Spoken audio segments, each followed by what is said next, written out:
recogiendo o pasando una serie que habla una vida con Cristo.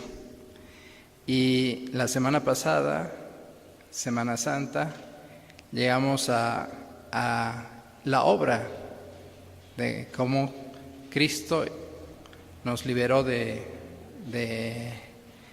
nuestra condenación en el pecado, ¿no es cierto? Entonces, vamos a seguir con esa serie, pero esta vez ya viendo cuáles son los resultados de un cambio en nuestras vidas. Y el mensaje busca entender cómo podemos tener una vida en el poder de Cristo. Y si van buscando en sus Biblias, en el libro de Romanos, capítulo 8, los versos 1 al 8. Si nosotros pensamos, y un poquito alcanzando a ver las imágenes de los cuadros que tenemos en las pantallas, vemos una persona que ha llegado a la cima, ¿no es cierto?, a la meta. Ha conseguido probablemente algo de su propósito. Y todos nosotros buscamos algún tipo de victoria en nuestras vidas, ¿no es cierto?, lograr algo. No sé si se acuerdan la película de Don Quijote, ¿sí? Hay una canción bien famosa que habla de eso, ¿no? Lograr un ideal, una meta imposible, ¿no? Pero la verdad es que en nuestra vida sufrimos algunas, o a veces muchas, derrotas también, aflicciones y penas. No solamente tenemos victorias, pero ciertamente lo que más atesoramos son nuestros logros, nuestras victorias, o simplemente nuestros mejores momentos de satisfacción, alegría y júbilo que tenemos a veces con los que más amamos y compartimos. Quiero, hermanos, que en este momento ustedes piensen y reflexionen sobre cuál ha sido el mayor momento de logro y de alegría en sus vidas. ¿De qué se sienten más orgullosos? ¿Sí? Bueno, vamos a leer nuestro pasaje de hoy.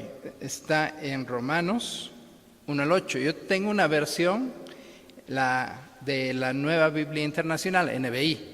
¿Algunos de ustedes tienen esa Biblia? ¿NBI?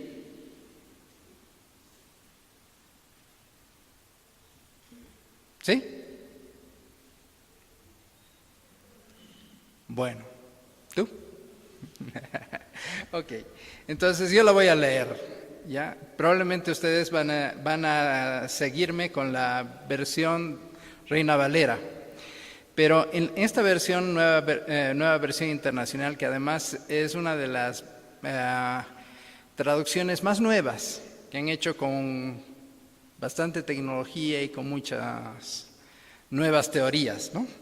Y dice así: por lo tanto, ya no hay ninguna condenación para los que están unidos a Cristo Jesús, pues por medio de Él, la ley del Espíritu de vida me ha liberado de la ley del pecado y de la muerte. En efecto, la ley no pudo liberarnos porque la naturaleza pecaminosa anuló su poder. Por eso Dios envió a su propio Hijo en condición semejante a nuestra condición de pecadores, para que se ofreciera en sacrificio por el pecado. Así condenó a Dios al pecado en la naturaleza humana, a fin de que las justas demandas de la ley se cumplieran en nosotros, que no vivimos según la naturaleza pecaminosa, sino según el Espíritu. Los que viven conforme a la naturaleza pecaminosa fijan la mente en los deseos de tal naturaleza. En cambio, los que viven conforme al Espíritu fijan la mente en los deseos del Espíritu. La mentalidad pecaminosa es muerte, mientras que la mentalidad que proviene del Espíritu es vida y paz. La mentalidad pecaminosa es enemiga de Dios, pues no se somete a la ley de Dios, ni es capaz de hacerlo. Los que viven según la naturaleza pecaminosa no pueden agradar a Dios. Vamos a orar. Te agradecemos, Señor, por tu palabra. Te agradecemos, Señor, por la obra que tú has hecho en la cruz, por la cual nos has salvado y nos has dado una redención que no la hemos ganado, que no la merecíamos. Sin embargo, tu amor es tan grande que nos alcanza en cualquier circunstancia que vivamos, Señor. Te pedimos que podamos poner nuestras vidas delante de ti de tal manera que te demos, Señor, a ti adoración, nuestras vidas sean de alabanza para ti. En nombre de Jesús, amén. Este pasaje, la verdad, es medio complicado, incluso teológicamente, pero la idea no es que hablemos de teología ni seamos tan rebuscados en esos temas. Pero sí quiero que reflexionemos sobre tres aspectos que nos habla este pasaje. Uno es derrota, el segundo es victoria y el tercero vamos a hablar de celebración. Y la verdad son cosas muy comunes en nuestra vida, ¿no es cierto? Derrota, victoria y celebración.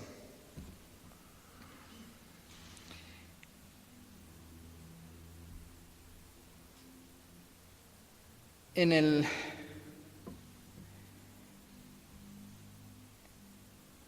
versículo 3 dice, según esta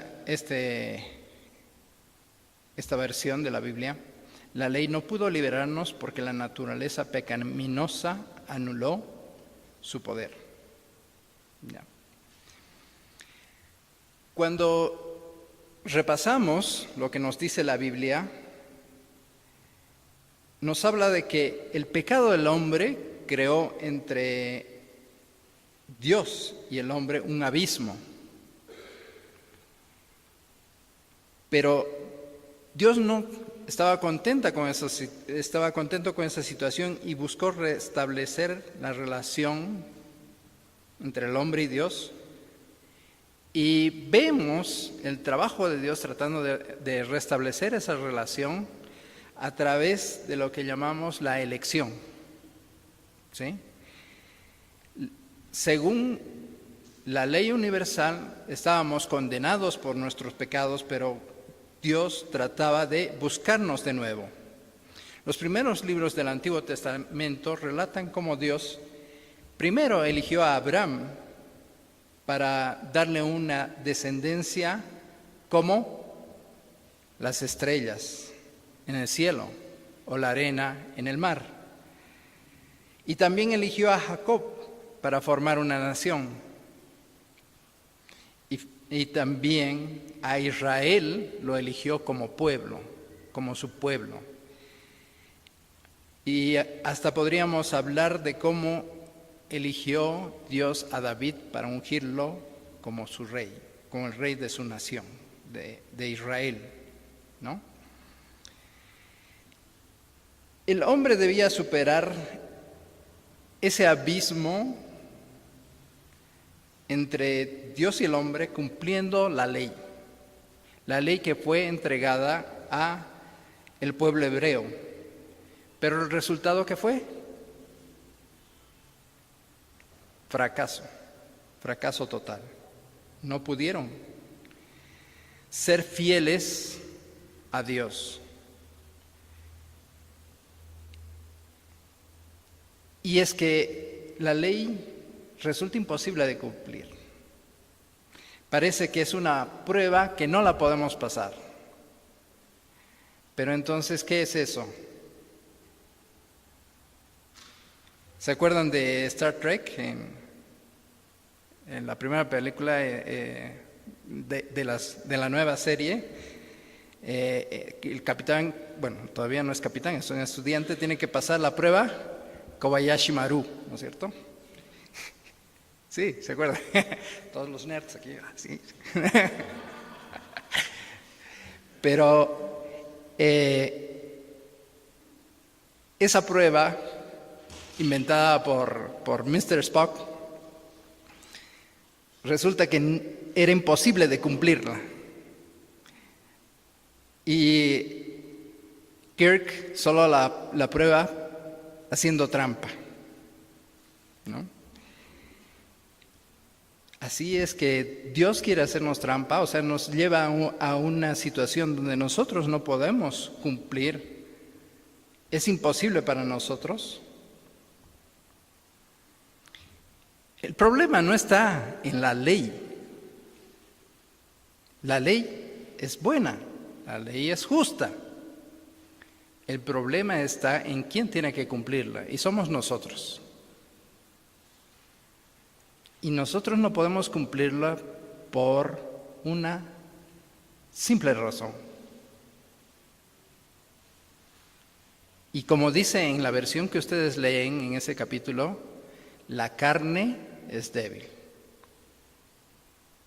Eso tenemos que entender como nuestra naturaleza es débil. Y a veces esta afirmación nosotros decimos, está bien, los curitas dicen continuamente eso, ¿no? O sea que la carne, ahí está el pecado, los muy religiosos, etcétera, etcétera. Pero es una realidad que es muy, muy constante en todo lo que vemos. Y quizás a veces la vemos con un filtro que no nos permite evaluarla todos los días de nuestras vidas. A veces estamos filtrando esas cosas. Y miren, es tan cierto, y vamos a tratar de confirmarlo, como por ejemplo, alguien al que le dices eso, la carne es débil o la carne es mala, te puede decir, sí, la carne es fuerte. Fíjense en Schwarzenegger, es fuerte, ¿sí? O la carne es bella, ahí está Naomi Campbell, fíjense, qué cuerpo, ¿sí? O puede ser muy hábil, como Ronaldinho o como Messi, ¿no? Entonces, ¿cómo podemos criticar?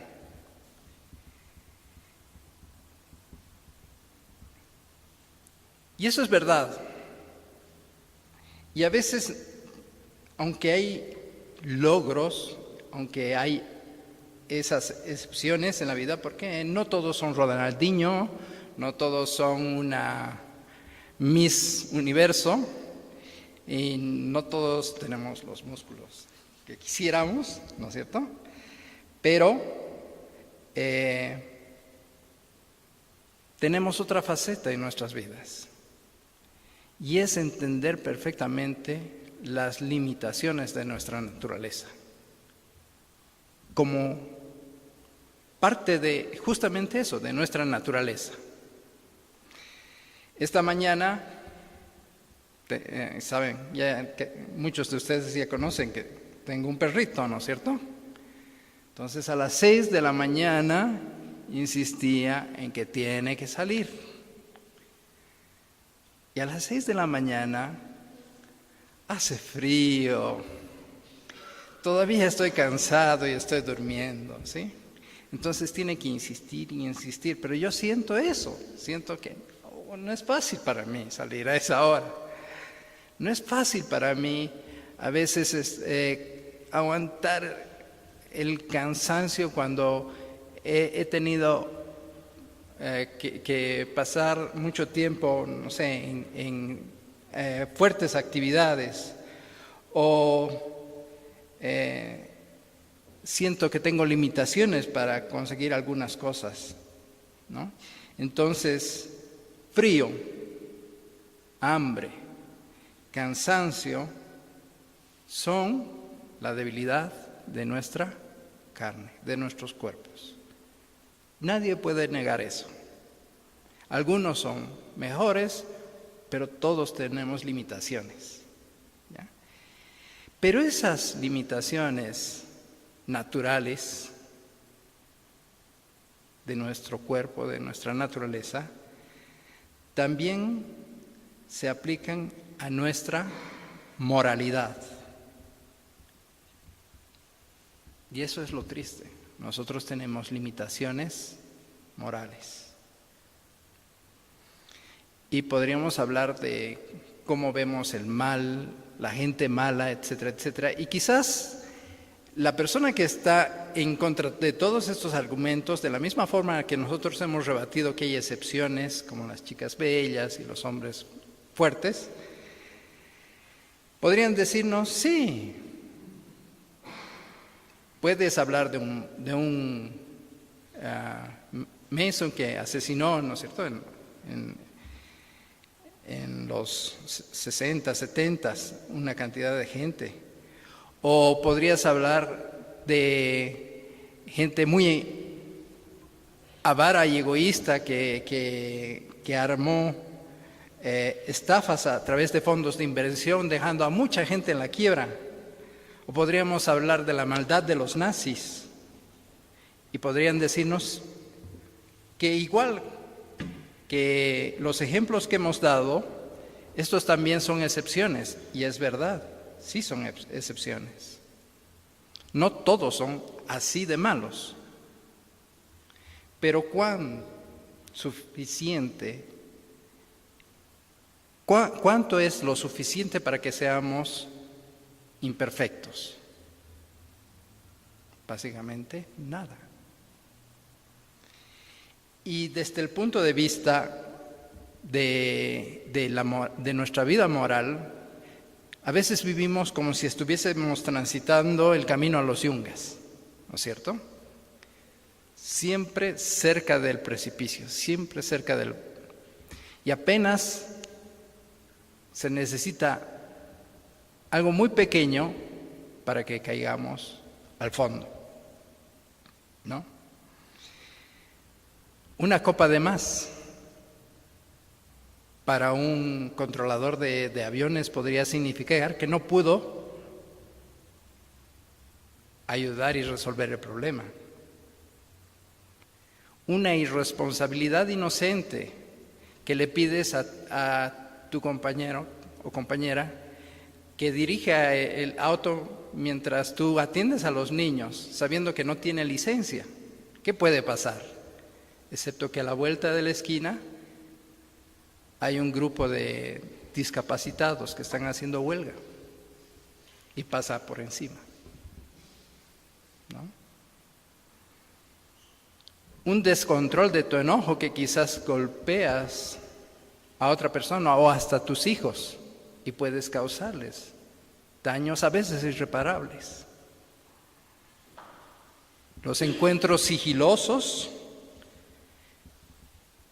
que tu cómplice ya no quiere ocultar. Y ahí te ves recontra complicado en una situación de infidelidad, ¿no es cierto?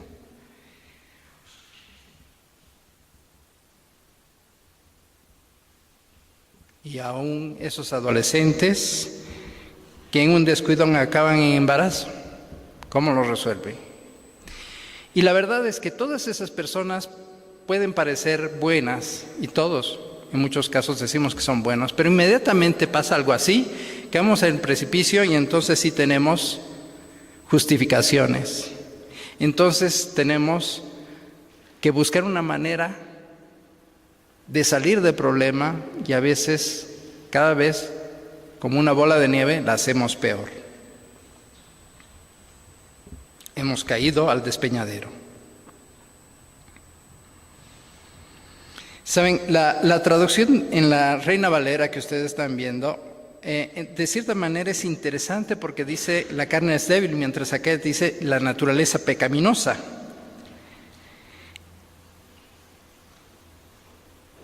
Eso es algo interesante porque Un escritor dijo, y así lo escribió, como ven ahí, y dijo: la ley de Moisés es justa, pero no es poderosa. La ley del pecado no es justa, pero es poderosa. En cambio, la ley del Espíritu es justa y es poderosa. ¿Sí? Entonces, a ver, yo quiero darles una ilustración sobre esto. Después de unas vacaciones que hace mucho tiempo tomamos con mi esposa, voy y me peso en la balanza. Entonces he subido 2-3 kilos, ¿no es cierto? Entonces mi esposa dice: no, ya tienes que hacer algo, ¿no es cierto? ¿Y qué es lo bueno para el peso? La dieta, ¿no es cierto? La dieta es buena. Pero ¿qué es lo malo para eso? Los antojos. Los antojos son lo malo. Y aquí quizás varios de ustedes van a entenderme, pero imagínense cuando ustedes están preparando la parrillada, ¿no es cierto? La parrilla. Y ustedes son los que tienen que asar todo. Y ahí vienen los chorizos. Y claro, estás cocinando, ¿no es cierto? Entonces vas a probar el chorizo. Y claro, el chorizo sin ají y el chorizo con ají ya son dos. Y después viene el bife, y vas a probar el bife, el asado de tira, ¿sí? Entonces, ¿qué está sucediendo? Tu dieta, el antojo es más poderoso que la dieta, ¿no? Y claro, cuando llega la punta y estás a punto de hacer perder la punta,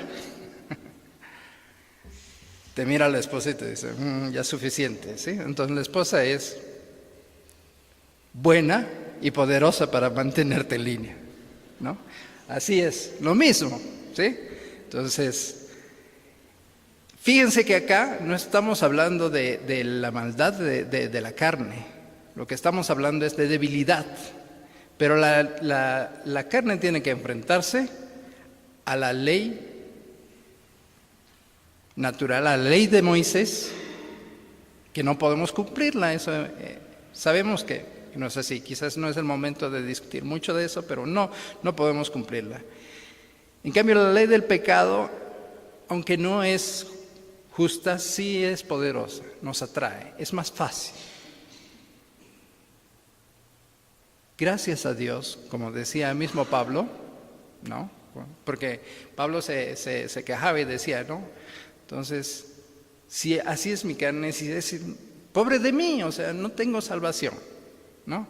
Inmediatamente dice: gracias a Dios que Él finalmente puede echarnos una mano. Y es así, nosotros podemos tener victoria en la obra de Cristo y salvación en Él.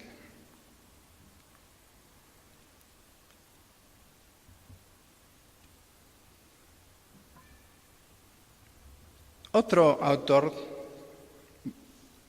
hizo este comentario que lo he puesto acá. La presencia del Espíritu es la marca que distingue a los cristianos, y esta presencia significa la derrota del poder del pecado. Entonces, si hemos hablado de derrota, ahora hablamos de victoria. Nosotros tenemos victoria sobre el pecado a pesar de la debilidad de nuestra carne, gracias a que el Espíritu de Cristo vive en nosotros. Y a veces nosotros no entendemos la magnitud de qué significa esto. Quizás podemos dar un ejemplo en algo que básicamente ya es histórico. El proceso de paz en Colombia. Ustedes saben que en Colombia hay zonas y regiones de Colombia que hace más de 50 años no conocen paz.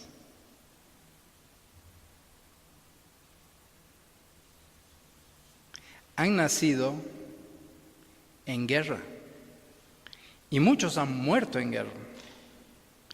Y ha pasado una y otra generación y han seguido viviendo esa situación. ¿No es cierto? Ahí tenemos unos amigos colombianos. Pero el año pasado, con uno de las facciones de la guerrilla, probablemente la más grande, que es FARC, acabaron las conversaciones de paz. Y eso era la oportunidad de que haya un cambio completamente radical en la vida de mucha gente.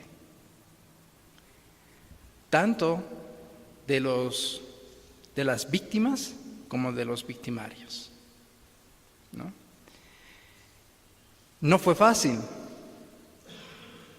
Luego que habían decidido en qué condiciones podían aceptar la paz entre los representantes de ambos bandos, llamaron a una consulta popular, donde la sociedad colombiana votó. Y habían detractores del Tratado de Paz. Básicamente, los reclamos de los que apoyaban el no era que ¿cómo es posible que después de tanta maldad, tantas cosas que se han hecho, pueda haber gente que salga libre, sin condenación y sin pago de sus culpas? ¿Cuánto de razón tenían? No sé. Entonces tuvieron que pasar por un no de 0,2% de diferencia. Así fue, ¿no es cierto? 0,2% de diferencia, y a veces asustados porque no iban a lograr llegar a ese anhelo de paz que buscaban, ¿no? Pero el problema es que si tú vas buscando quiénes son culpables uno a uno, no vas a parar con nadie. Y todos, comenzando de los políticos, incluyendo a los que se negaban, seguramente hubiesen tenido un pecado en este tema de la paz. Porque no solamente hubieron las irregularidades desde el bando de los guerrilleros, también se formaron fuerzas paramilitares. Y las mismas cosas, o aún peores cosas que hacían unos, las hacían los otros. Y eso parecía una competencia, ¿no? Pero finalmente se firma la paz. Y ahí están, y quizás hay muchos. Lo que más me impresionó fue cómo esa situación influyó y cambió en la vida de niños. Niños que a veces eran raptados antes de llegar a la adolescencia, 12, 13 años. Y eran raptados para que formen parte del ejército. Y obviamente, para sobrevivir, tenían que acomodarse a lo que se vivía ahí.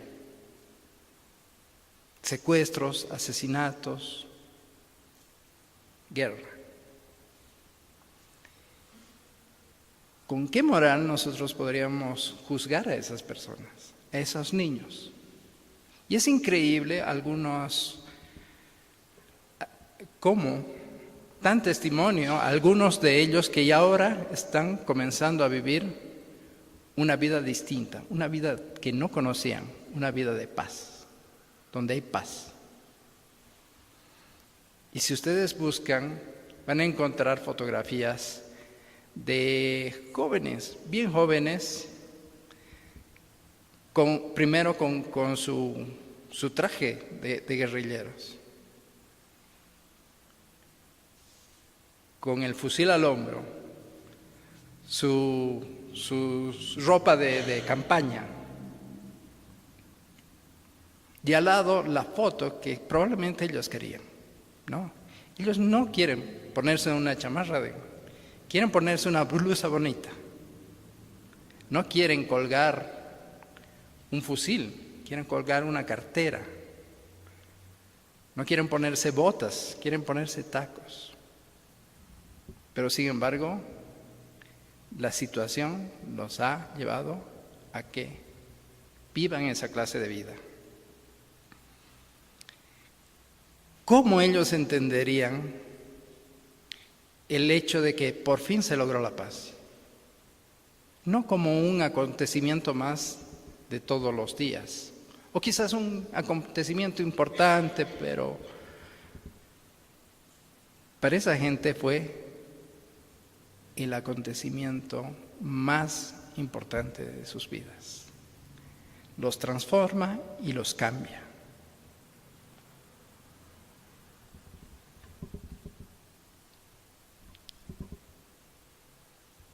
Esa transformación que esa gente que vivía en la guerrilla tuvo cuando se firmó la paz, no es tan trascendental como la transformación cuando nosotros somos perdonados del pecado y el pecado ya no tiene en nosotros más poder por la obra de Cristo.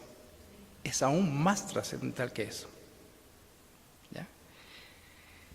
Y esa es nuestra victoria.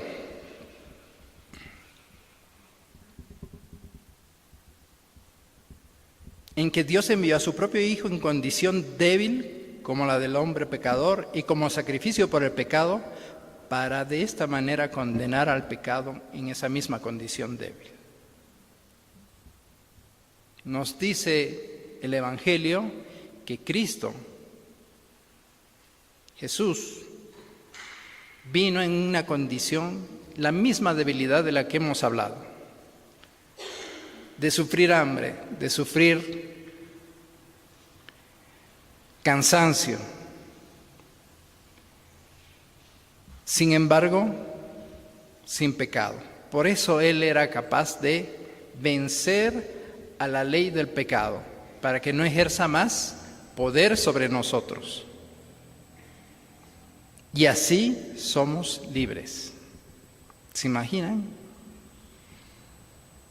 ¿Qué tan importante y tan grande es esa salvación que tenemos y cómo puede transformar nuestras vidas?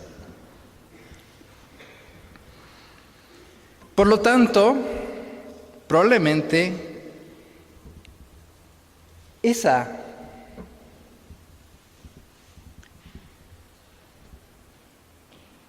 ese cambio en nuestras vidas nos debería llevar a celebrar, a gloriarnos de esa salvación que nosotros tenemos, aunque nosotros no la hemos ganado, pero sí nos ha tocado, sí nos ha transformado. Cuando nosotros hablamos de celebración, sí, quizás tú puedes celebrar tu matrimonio, el nacimiento de tu hijo o cuantas cosas más, qué logros has tenido, ¿sí? Pero todos, la mayoría de nosotros acá, entendemos y reconocemos que una de las grandes celebraciones para nosotros son cuando hemos tenido un gran logro, ¿no? Por ejemplo, los españoles ganaron el 2010 la Copa Mundial, por primera vez, ¿no es cierto? ¿Cuán grande celebración tuvieron? Bueno, en el 2014 ya no tanto, y mucho menos para los argentinos, ¿no es cierto? Pero es de las celebraciones que nosotros encontramos y realmente sentimos felices. Ahora, si nosotros nos sentimos felices por eso, ¿qué de lo otro? De esa salvación que hemos hablado.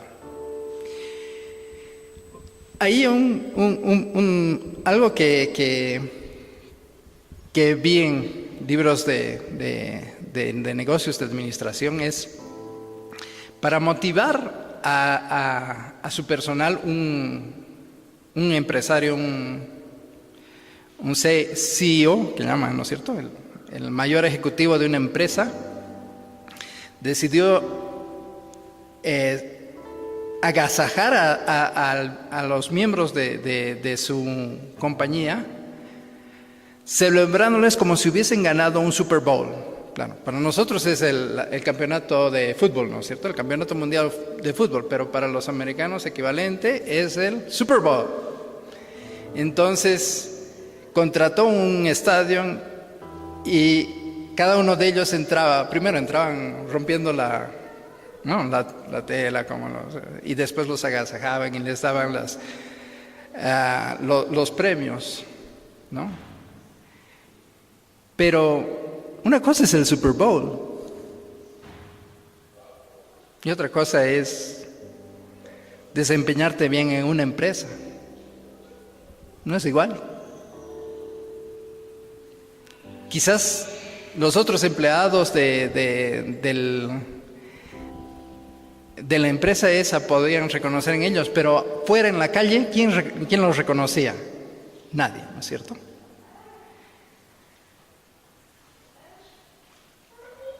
Dos problemas que nosotros tenemos cuando nos enfrentamos a esto. Uno, por un lado, es que tengamos una celebración falsa, que pensemos que nosotros somos en nuestras fuerzas suficientes para lograr algo cuando sabemos que no podemos lograr nada. Pero por el otro lado también la falta de celebración, que ese hecho que Cristo hizo por nosotros lo tomemos como poco. Y lo interesante es que a diferencia de los latinos y todos los demás que celebramos el campeonato mundial, los estadounidenses son más prácticos a veces, ¿no es cierto? Porque ahí, ¿qué van a recibir los campeones? Una medalla, ¿no es cierto? Y a los que ganan el Super Bowl, ¿sabe qué les dan? Un anillo. Bueno, yo me imagino a los últimos campeones del Super Bowl que van a todas las ceremonias y por todo lado con su anillo, ¿no? Ahí está su anillo. Pero ni a los españoles ni a los alemanes los vas a ver yendo a una cena con su medalla, ¿sí? Entonces a veces necesitamos buscar una manera práctica de celebrar. Y la verdad es que en nuestra vida, si nosotros tenemos ese logro, esa victoria, deberíamos expresarla a todo el mundo. No podemos esconderla, ¿no? Nosotros hemos vencido al pecado, al poder del pecado en nuestras vidas, a pesar de que tenemos una naturaleza débil. Y yo no sé cuál ha sido el hecho que ustedes han pensado al principio de la reflexión, pero estoy seguro de que cada uno de nosotros debería pensar en si esto realmente es importante en nuestras vidas y nos está cambiando. Amén. Entonces, sí, voy a pedir si Rodney puede orar para terminar.